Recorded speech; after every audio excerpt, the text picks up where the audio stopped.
여전히 놀란 가슴과 끓어오르는 분노를 진정하기 어려운 상황입니다. 어젯밤도 아마 하얀 밤을 그야말로 보낸 분들이 많을 겁니다.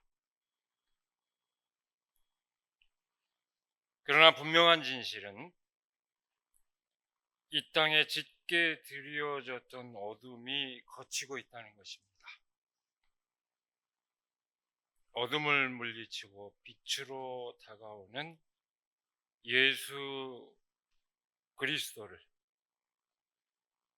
절박하게 기다리는 그 마음의 절절함을 그 어느 때보다도 절감하지 않을 수 없는 대림절 둘째 주일입니다. 오늘 우리는 구원의 희망을 선포하는 아주 장엄한 이사야서의 본문 말씀을 마주했습니다. 오늘 이 본문 말씀은 첫 번째 이사야가 선포한 그런 말씀입니다. 그 말씀의 한 대목입니다. 이 첫 번째 이사야가 사실 예언을 선포한 시기는 아직 유다 왕국이 멸망하기 전 상황입니다. 그런데도 오늘 우리가 읽은 이 본문 말씀, 첫 번째 이사야에 속해 있는데도 불구하고 이 35장은 두 번째 이사야서의 그 메시지와 그대로 겹쳐 있습니다. 두 번째 이사야는 바벨론, 유다 왕국이 멸망한 이후 이스라엘 백성이 자유를 잃고 바벨론 포로로 붙잡혀 가 있을 때의 그 상황입니다. 아마도 이 말씀은 기록되고 낭송될 당시 이미 그 포로 경험을 여기에 반영하고 있는 그런 말씀으로 보입니다. 그야말로 이 내용은 그대로 그 두 번째, 특별히 이사야서 두 번째 예언자의 선포인 40장 내용으로 그대로 겹치는 그런 내용입니다. 간절한 구원의 희망은 특별히 오늘 말씀의 마지막 구절에 아주 절절하게 함축되어 있습니다. 주님께 속량받은 사람들이 예루살렘으로 돌아올 것이다. 그들이 기뻐 노래하며 시온에 이를 것이다. 기쁨이 그들에게 영원히 머물고 즐거움과 기쁨이 넘칠 것이니 슬픔과 탄식이 사라질 것이다. 이 말씀을 주요 그 말씀 삼아서 오늘 말씀을 우리는 이해할 수 있습니다. 자유를 잃고 포로로 잡혀갔거나 흩어졌던 사람들이 다시 고향으로 돌아오게 되리라는 그 희망을 아주 아름답게 노래하고 있습니다. 광야에 그들이 고향으로 되돌아오는 길이 새롭게 납니다. 메말랐던 광야가 꽃으로 뒤덮이고 그 한가운데로 길이 납니다. 그 길은 하나님으로부터 구원받은 이들이 걷는 길이 될 것이며 거룩한 길로 불리게 될 것입니다. 오늘 본문 말씀은 그야말로 아름다운 한 폭의 그림처럼 그 길을 묘사하면서 구원의 희망을 아름답게 그리고 있습니다. 저는 오늘 말씀에서 특별히 두 가지 초점을 주목합니다. 첫 번째는 그 광야의 길이 전혀 새로운 길이라는 것입니다. 두 번째는 그 길이 하나님으로부터 구원받은 백성들이 언제나 오고 가는 길, 오고 갈 수 있는 길이라는 점입니다. 첫 번째로 이 광야의 길은 기존의 길과는 전혀 다른 새로운 길입니다. 여러분, 이 예언자가 희망을 선포할 때 이 예언자의 상상력에 여러분이 함께 동참할 수 있다면, 그 상상을 함께 나눌 수 있다면 이 말씀을 더욱더 이 말씀의 의미를 실감나게 이해할 수 있습니다. 여기서 말하는 광야의 길은 직역을 하자면, 원래 이스라엘의 그 성서의 지리적 배경을 염두에 둔다고 하면은 사막의 길입니다. 여러분 대개 지리 상식이 있으면 알 겁니다. 기존의 길은 팔레스틴에서 예루살렘에서 제국의 수도 바빌론에 이르는 길은 비옥간 초승달 지대를 통해서 이렇게 가는 길입니다. 사람이 사는. 그러나 여기서 사막의 길이라고 하는 것은 그보다 남쪽 아라비아의 그 사막을 직선으로 뚫어서 길을 뚫겠다는 얘기입니다. 그런 상상을 함께 하면은 이 말씀이 훨씬 더 실감나게 이해가 됩니다.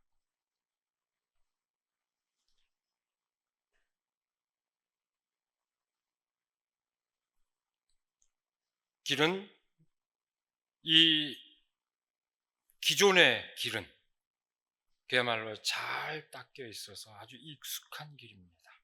반면에 사막의 길은 험한 지형을 헤치고 아주 반드시 뚫리는 새로운 길입니다. 기존의 길은 자유를 잃고 포로로 잡혀간 이들이 수치를 겪은 길입니다. 승자에게는 영광의 길이지만 패자에게는 수치의 길이었습니다. 광야의 길은 포로로 잡혀갔던 이들이 수치를 겪었던 그 길이 아닙니다. 전혀 새로운 길입니다. 그것은 기존의 지배자들과 통치자들이 따르는 길이 아니라 그들 때문에 수치를 겪어야 했던 이들이 따르는 길, 전혀 다른 삶의 방식을 뜻합니다. 그때 눈먼 사람이 눈이 밝아지고 기먹은 사람의 귀가 열릴 것이다. 그때 다리를 절던 사람이 사슴처럼 뛰고 말을 못하던 혀가 노래를 부를 것이다. 오늘 말씀은 이렇게 얘기합니다. 광야에 꽃이 피고 새 길이 뚫릴 때 일어나는 일들입니다. 아니, 광야에 꽃이 피고 새 길이 뚫린다는 것은 바로 그와 같은 일들이 일어난다는 것을 뜻합니다. 눈먼 사람의 눈이 밝아지고 기먹은 사람의 귀가 열리고 다리를 절던 사람이 뛰고 말을 못하던 혀가 노래를 부른다는 것이 과연 무엇을 의미하겠습니까? 음지에 있던 사람들이 양지에 나서고 강요된 주눅의 거짓에 주눅 들렸던 사람들이 진실을 깨닫고 힘없이 살았던 사람들이 힘을 얻고 자기 목소리를 낼 수 없었던 사람들이 자신의 꿈을 외치며 주장하는 것입니다. 그것은 극소수 사람들의 이익만을 위한 그런 세상에서 모든 사람이 공평하게 존중받는 세상으로 바뀌는 것을 뜻합니다. 오늘 말씀에서 두 번째 초점, 그 길은 하나님의 선택을 받아 자유를 얻고 깨끗하게 된 사람들이 언제든 오고 가는 길입니다. 자기의 이익을 지키기 위해 혈안이 되어 있는 악한 사람과 어리석은 사람은 다닐 수 없지만 진정한 자유를 원하고 사랑을 함께 나누는 깨끗한 사람들이 항상 오고 가는 길입니다. 거기에는 사자가 없고 사나운 짐승도 그리로 지나지 않을 것이다. 그 길에는 그런 짐승들은 없을 것이다. 오직 구원받은 사람만이 그 길을 따라 고향으로 갈 것이다. 사자가 무엇이고 사나운 짐승이 무엇입니까?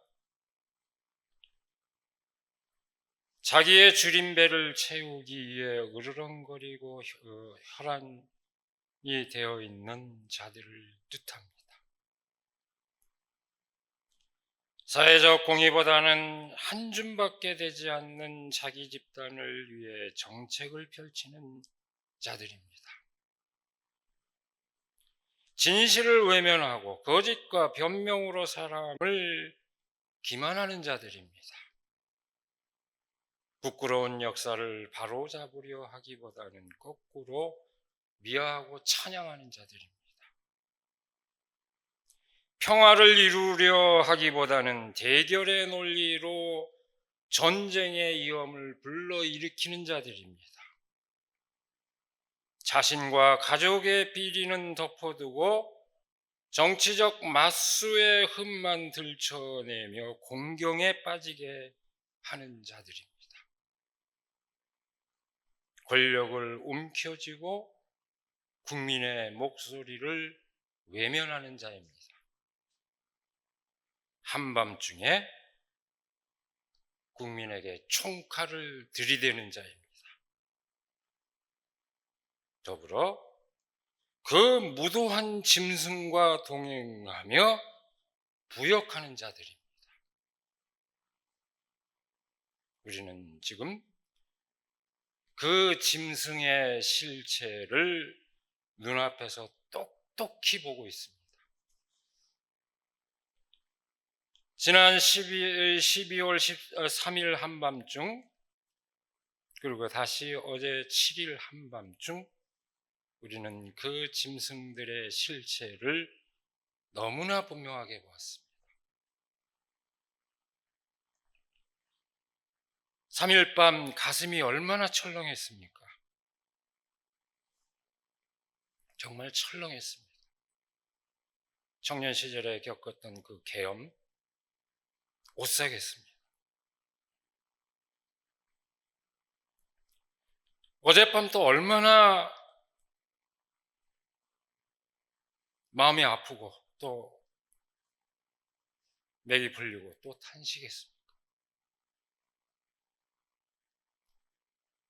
속속들이 드러나듯이 그렇게 무시무시한 일들을 저질러 놓고도 뻔뻔하게 버티고 있습니다.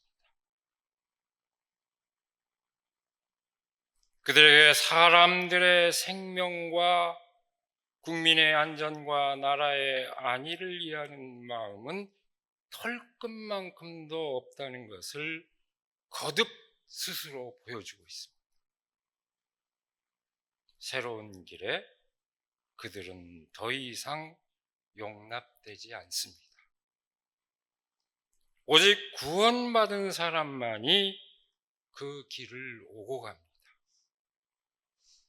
그 길은 기존에 그들이 따랐던 길과는 전혀 다른 새로운 길이요, 거룩한 길입니다.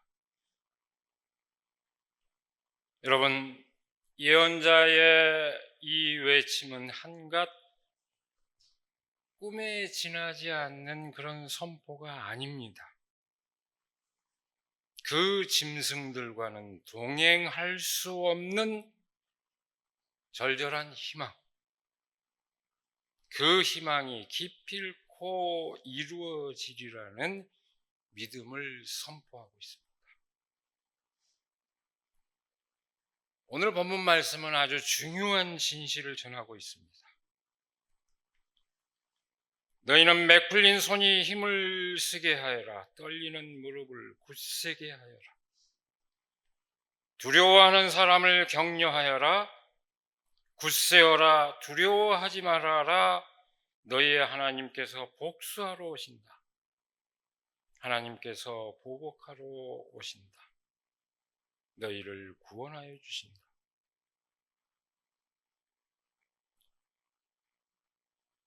저는 12월 13일 밤 12시 29분 이전에는 오늘 본문 말씀에서 이 대목이 잘 눈에 안 들어왔습니다. 그날 낮에 다 말씀을 이미 화요일 날 낮에 훑어보고 기본적인 준비를 해뒀습니다만 피하고 싶었습니다. 하나님의 복수를 하고 온다는 이런 구절은 피하고 싶었습니다.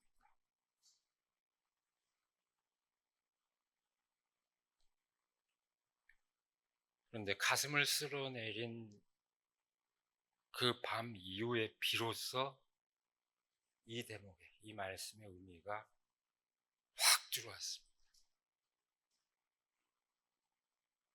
그날 밤 잠도 못 자고 밤중에 사태가 진정되는 걸 보고 수없이 연락을 주고받으며 새벽에 일찍 일어나서 비상대책회의를 하러 올라갔습니다. 서울에 올라가서 그리스도인들, 기독교인들을 어떻게 해야 될 건지 대책을 세우고, 어제 토요일 집회에 참여한 분들도 다 그때 그 자리에서 결정을 했고, 대책회의가 오전 중에 끝난 다음에는 다음날 바로 발표하기로 한 선언서가 이미 다 준비됐는데 상황이 바뀌었으니 그 자리에서 다시 새롭게 써야만 하는, 그래서 빨리 신문사에 넘겨야 하는 그런 일을 감당하고, 그 다음날 용산에 가서 또 기자회견을 해서 하느라고 아주 그 이틀을 무거운 마음으로 잠도 제대로 못 자면서 왔다 갔다 했습니다.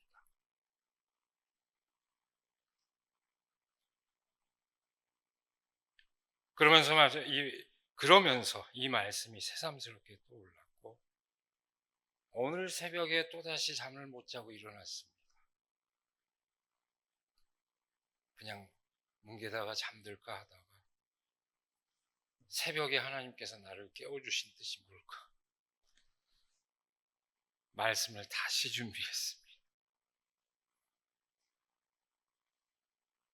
말씀을 다시 가다듬고 우리에게 어떤 위로의 말씀을 전하시는지 그 음성에 귀 기울이고자 했습니다.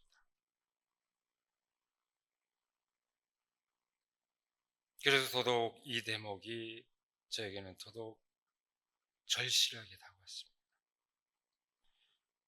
자기가 살겠다고 국민에게 총칼을 들이댄 미치광이의 광분이 결국 어떻게 됐습니까?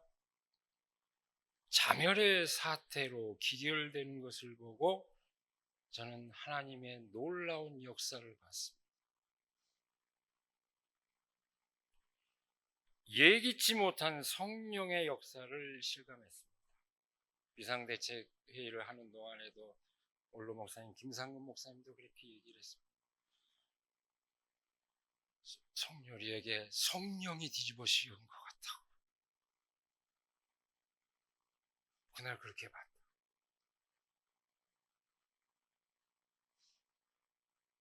하나님의 백성이 마땅히 외쳐야 할 것을 외치고 마땅히 가고자 하는 길을 찾을 때 하나님께서 사람들이 미처 예상하지 못하는 길을 열어주시는 놀라운 역사입니다.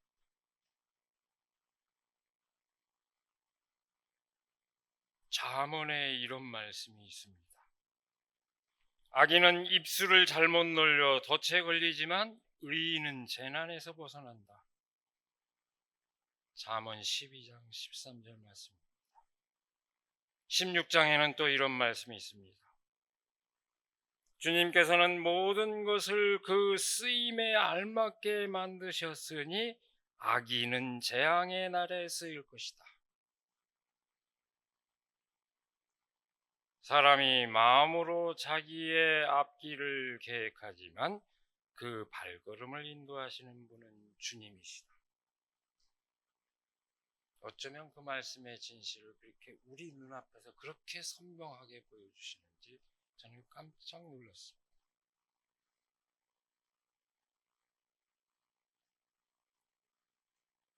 그 놀라운 역사는 12월 3일 하룻밤으로 그치지 않습니다.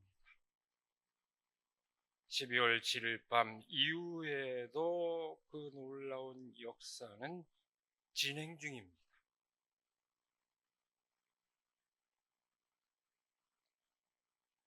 어젯밤 현장에 함께한 많은 우리 교우들, 그리고 또 마음을 함께 졸이면서 기도한 우리 교우들, 그것이 결코 허사가 되지 않을 겁니다.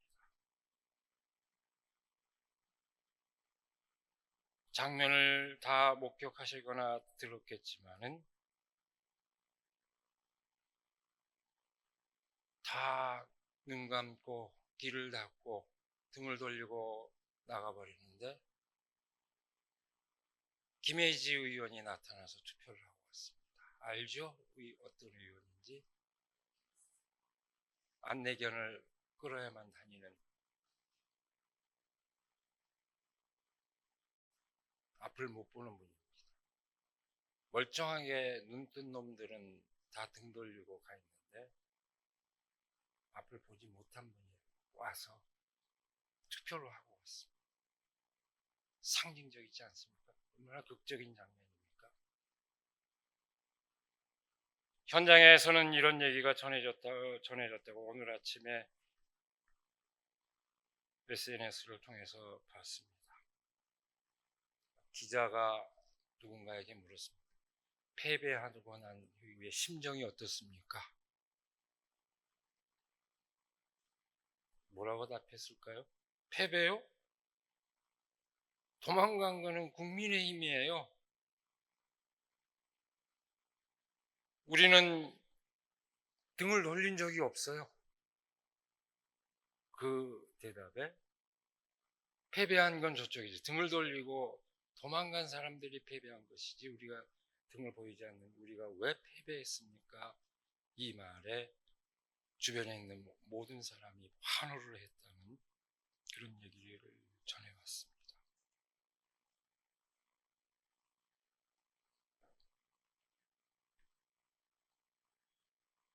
내란 수계를 옹이하고 따르는 무리들, 그 부역자들은 결국 국민의 심판, 하나님의 심판을 피해갈 길이 없습니다. 여러분, 성경의 이대한 진실이 과연 어디에 있겠습니까? 평범한 사람들이 품고 있는 절절한 구원의 희망, 그에 대한 믿음 때문에 성경은 여전히 우리에게 진실이 됩니다. 인간은 누구든 그 누군가에게 속박될 수 없다는 해방의 염원, 인간을 속박하는 이들에 대한 끊임없는 저항, 사회적인 정의와 평화, 하나님에 대한 사랑과 인간에 대한 사랑 등 모든 역사를 초월해서 인간들이 간직하고 있는, 사람이 간직하고 있는 그 염원과 믿음을 성경은 너무나 진솔하게, 너무나 극적으로 보여주고 있습니다. 그러기에 성경은 우리에게 끊임없는 진실이 되는 것입니다. 그 진실을 믿고 따르는 오늘 우리가 걷고자 하는 새로운 길은 어떤 길일까요? 우리를 수치스럽게 만들고 우리를 숨막히게 만드는 길이 아니라 우리에게 기쁨을 주고 우리를 당당하게 해주는 길입니다. 사나운 짐승 한 마리를 없애는 것으로, 그 짐승을 따르는 무리를 없애는 것으로 그 길이 저절로 열리는 것은 아닙니다. 그 사나운 짐승은 곧 치워질 것입니다. 그러나 그것은 시작일 뿐입니다. 감히 그런 짐승들이 자리할 수 없도록, 그런 짐승들이 으리렁거릴 수 없도록 정의롭고 평화로운 세계를 만들어 나갈 때 비로소 우리에게 그 길이 환히 열릴 것입니다. 저는 이와 관련해서 한 가지 얘기를 덧붙이고 싶습니다. 지난 11월 18일 한국기독교교회협의회 100주년 기념대에서는 100주년에 즈음한 사회 선언문을 발표했습니다.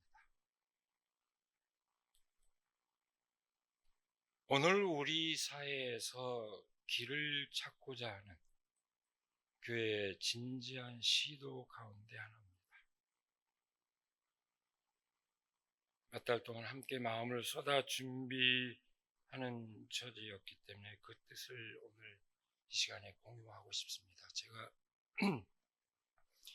시국 상황 부딪힐 때마다 날카로운 언어로 늘 그 선언을 써야 되는 그런 처지에 있지만, 제가 날카로운 언어를 좋아하는 사람이 아닙니다. 제가 평소에 날선언으로 얘기합니까? 불가피하게 그런 역할을 맡지만, 그런 날선 언어보다는 사람을 품고 사회를 따뜻하게 하는 그런 대안을 제시할 수 있는 그 언어가 훨씬 편하고 좋습니다.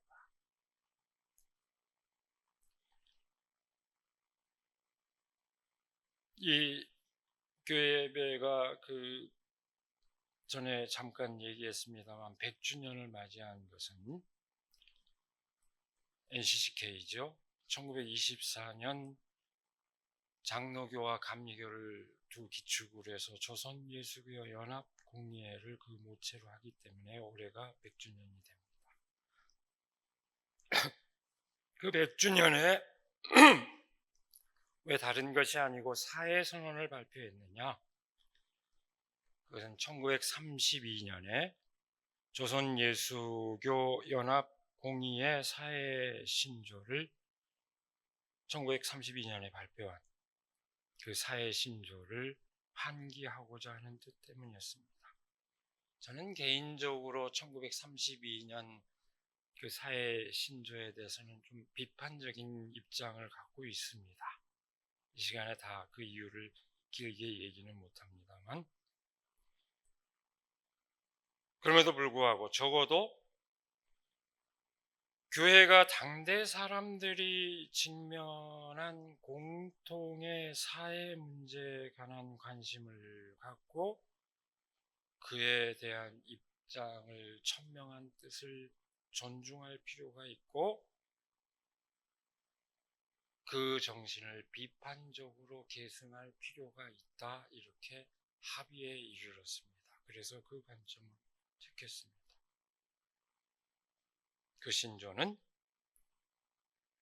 하나님 안에서 온 인류가 한 형제임을 고백하며 그리스도를 통하여 계시된 하나님의 사랑과 정의와 평화가 사회의 기초적 이상이다, 이런 믿음으로 사회 개혁의 전망을 제시하였습니다. 특별히 인류 평등의 이상을 내세우며 여성과 어린이, 노동자 등 소수자의 권리에 대한 인식을 분명히 하고 있고 사회 복지의 전망을 제시한 것을 주목했습니다. 보니까 제가 긍정적으로 평가할 수 있었던 게 그거였습니다. 저는 이게 그 당시 교회가 이거 실천 의지가 있었는가, 그런 점에서 굉장히 의심스러운 눈초리로 봤습니다만은, 어쨌든 그 당시 교회가 그걸 제시한 것은, 그 과제들은 오늘날까지도 완전히 성취되지 않은 과제들이 많이 있습니다. 그래서 그 사회적 과제들을 교회가 인식했다는 것이 중요하고, 오늘의 교회가 그보다 앞선 진전된 대안을 제시할 수 있어야 된다. 그리고 지속적으로 교회가 그 과제로 함께하면서 동참해야 된다. 이런 입장에서 사회선언을 함께 준비했습니다.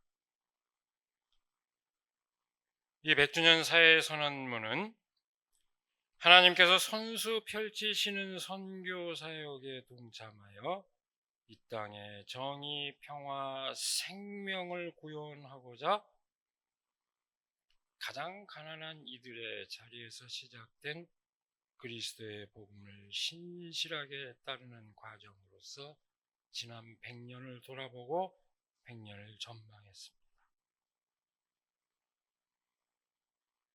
무엇보다도 여기서 핵심적인 것은 정의, 평화, 생명의 하나님에 대한 믿음 안에서 오늘 우리 사회가 직면한 15가지 사회적 의제를 제시하고 교회에 나갈 길을 제안하였습니다. 여기서 긴 설명은 못 드리지만 그 15가지 사회적 의제, 그 제목만, 그 취지만, 기본 취지만 소개해드립니다. 첫 번째, 신자유주의적 세계화에 대응해서 자본이 인간의 생명과 존엄보다 우위가 되는 사회에 교회는 응답해야 된다. 두 번째, 경제적 부정의가 벌어지고 있는 그 현실에서 이런 만큼의 몫을 가져가고 인간다운 삶이 가능한 정의로운 사회를 요청한다.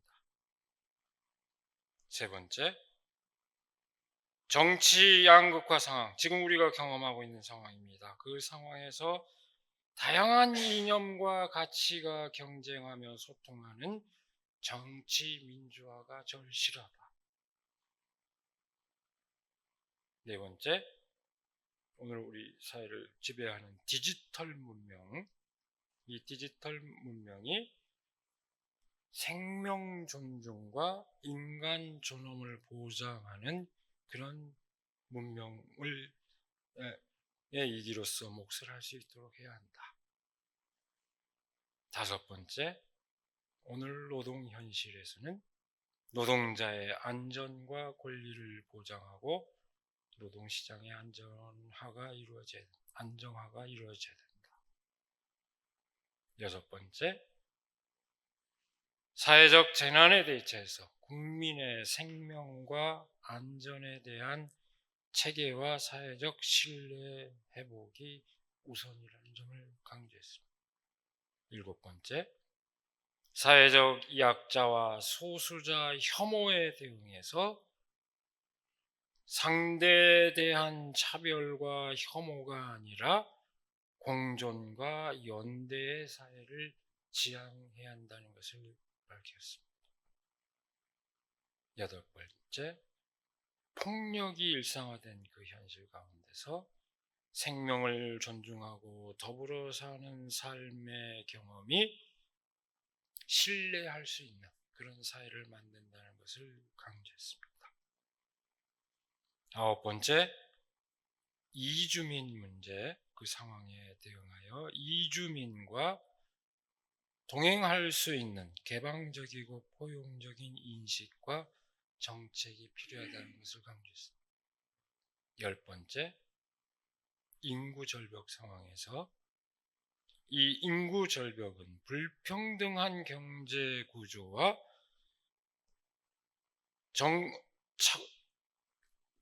성차별적인 사회 구조에서 출발한다는 것을 아주 분명히 했습니다. 11번째, 성차별의 그 현실에 대해서 또 꼬집었습니다. 모두를 해방하는 정의롭고 평등한 인식과 제도가 요청되는 것을 강조했습니다.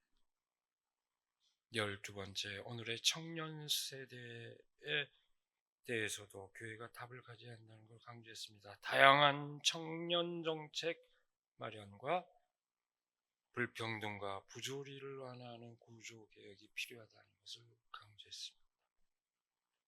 13번째, 한반도 평화와 관련해서 비핵화와 평화 담론을 위한 책임 있는 주체로 교회가 국면의 장을 마련하는 데 앞장서야 할 것을 강조했습니다. 14번째, 식민지 역사 청산의 문제를 제기했습니다. 과거사 청산은 이 땅의 정의와 평화, 생명의 가치를 실현하는 일임을 분명히 했습니다. 15번째, 기후위기의 상황에서 인간 중심적 세계관과 탐욕적 자본주의가 아니라 생명 중심의 지속간 지속 가능한 사회를 희망한다는 것을 오늘 교회가 직면하고 있는 우리 사회의 과제로 분명히 했습니다. 오늘의 세계와 사회 안에서 교회가 마음을 쏟아야 할 과제를 집약한 셈입니다. 그것은 단순히 교회만이 아니라 우리 사회가 공통으로 안고 있는 그 과제라고 봤습니다. 교회 입장에서는 정의, 평화, 생명의 하나님을 믿는 교회가 나아가야 할 그 길의 이정표를 제시하고자 하는 뜻을 지닌 그런 선언이었습니다. 정의, 평화, 생명의 하나님을 믿는 우리는 광야의 메마른 땅이 기뻐하며 사막이 백합화처럼 피어 즐거워할 것을 소망합니다. 사나운 짐승이 도살일 수 없는 그런 사회를 만드는 것입니다. 그 땅에 오시는 예수 그리스도를 맞이하고자 하는 우리는 눈먼 사람의 눈이 밝아지고 기먹은 사람의 귀가 열릴 것이며 다리를 절던 사람이 사슴처럼 뛰고 말을 못하던 혀가 노래를 부를 것을 소망합니다. 우리 곁에 사나운 짐승이 사라지고 모두가 기쁨을 누리기를 간절히 바랍니다. 그 신실한 소망 안에서 예수 그리스도를 맞이하며 우리가 우리 모두 기쁨에 동참할 수 있기를 이 시간 간절히 기원합니다. 기도하겠습니다. 이 역사를 주관하시고 우리의 삶을 인도하여 주시는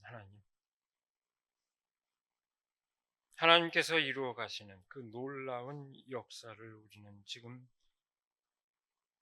우리 몸으로 체험하고 있으며 우리 눈으로 지켜보고 있습니다.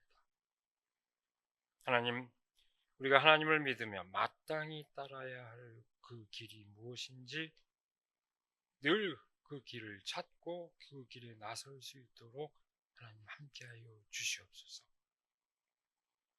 그 길을 찾아 나설 때 우리가 좌절해야 할 이유도 맥이 풀려 낙심해야 할 이유도 없다는 것을 우리가 하나님을 신실하게 믿으면서 그 놀라운 진실을 새길 수 있도록 하나님 함께하여 주시옵소서.